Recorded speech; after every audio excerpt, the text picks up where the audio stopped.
We don't know a lot about the actual shooting, but what we know is that this officer lost his life today.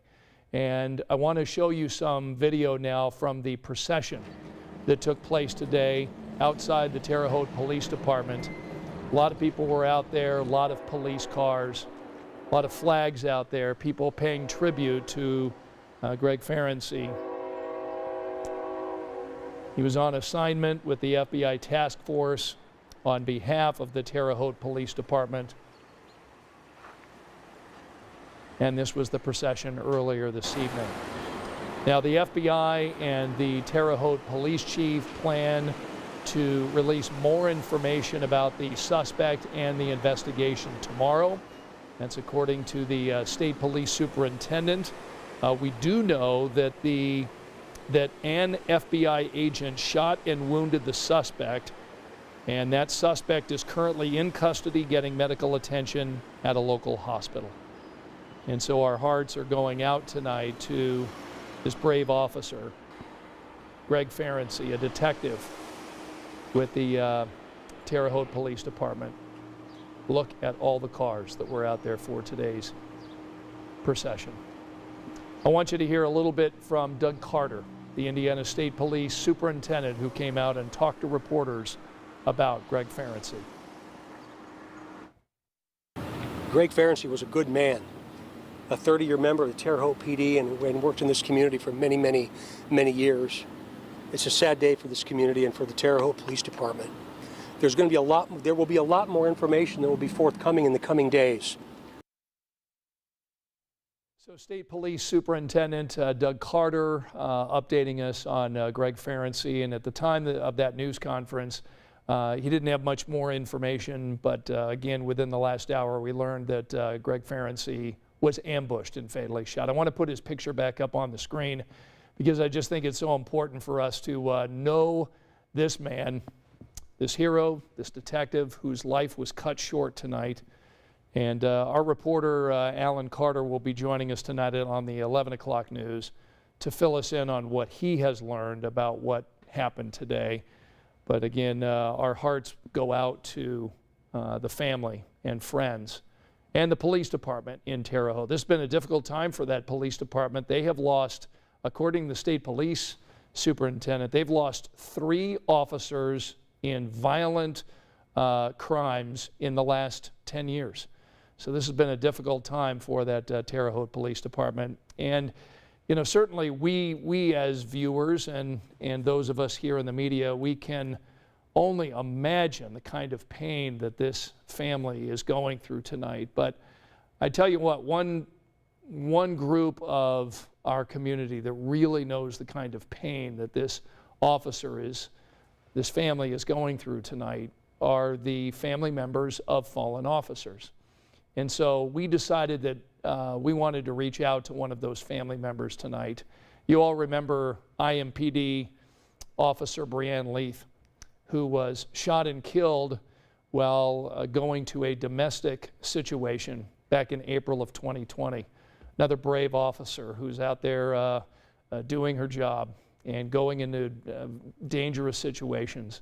She was shot and killed in April of 2020. So I called her mom tonight and wanted to talk to Jennifer Leith to try to give you a better understanding about what this family is going to be going through over the next few days, but most specifically, the kind of support that the community and the police give to these fallen officers' families. So I want to share a piece of our interview just a short time ago with Jennifer Leith.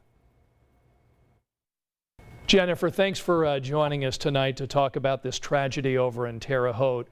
I'm interested in your family's reaction when you learned the news of another officer killed in the line of duty.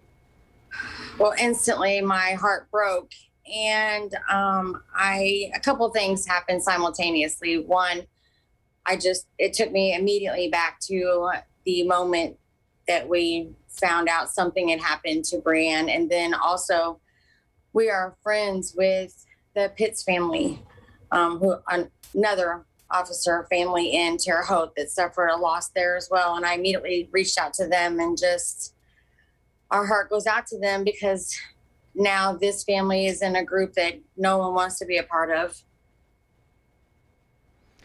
Tell me a little bit. So we're going to have more of our interview tonight with Jennifer Leith, talking not only about the pain that these families obviously feel, but I really wanted you to have a better idea about the community support. There's an honor guard that will be with this family tonight through the time that they end up having the memorial service. These police officers take care of one another, and they also take care of the family members left behind. And as soon as we get any new information about what happened today over in Terre Haute, we're going to, of course, pass it along to you on our news, digital platforms here on Facebook. Make sure that you have all the details so we can keep you up to speed on this tragedy. So we're going to have more on that coming up tonight at 11 o'clock, and hope you'll join us tonight. We do want to turn our attention, though, to the weather, because we want to make sure that you're weather aware. Sean joins us now because, you know, this tropical storm, Elsa, killed one person in Florida earlier today, and I guess, is it moving through Georgia at this point? Yeah, Georgia and eventually the Carolinas. It's going to go all the way up the eastern seaboard. Okay. And as you and I talked last night, each system has its different characteristic. Sure. Sometimes it depends on the trajectory to where it's coming inland. Right, right. This was a big rainmaker, and it did produce some tornadoes. Okay. All right, so here's the latest on Elsa right now, still posing a tornado threat across southeast Georgia into South Carolina. So from this evening, watch as it zips through the Carolinas tomorrow. It'll be up in the northeast on Friday. It will not impact us whatsoever. In fact, what will eventually bring in some refreshing conditions to us is what's going to steer it away from us. So the muggy meter will become pleasant. You're not going to notice that tonight, and you won't notice that tomorrow. We're talking about Fridays when we'll have a chance to kind of maybe even give the ACs a break. Okay. Now, we do have some thunderstorms. They're spotty, but they're around, rumbles of thunder. This is a cell that developed right along the Hamilton-Marion County line. This is not severe, but some areas will get a quick burst of rain, and you'll have some lightning. We don't expect anything severe overnight tonight and through the first portion of tomorrow. But I do want you to know that there is the potential tomorrow of severe thunderstorms in the afternoon and very early in the evening. And that is the transition to get to the less humid air that will be around on Thursday. But I do expect there will be greater coverage of downpours and thunderstorms around going into Thursday afternoon. Okay, and Friday is what you're thinking, maybe the pick day of the I think week? it's going to be the pick of the week just Yeah, because less humid. We'll have some cloud cover mixing with the sun. Right.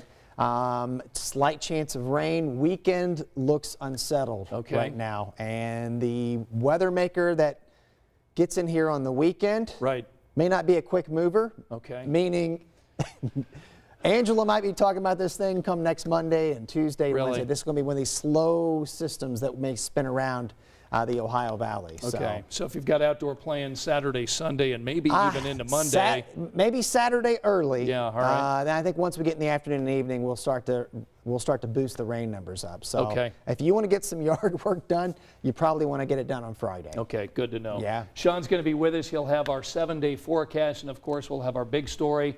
Live comprehensive coverage from Terre Haute tonight on what has been a very sad day for the state of Indiana. We'll see you tonight on 13 News at 11. Good night.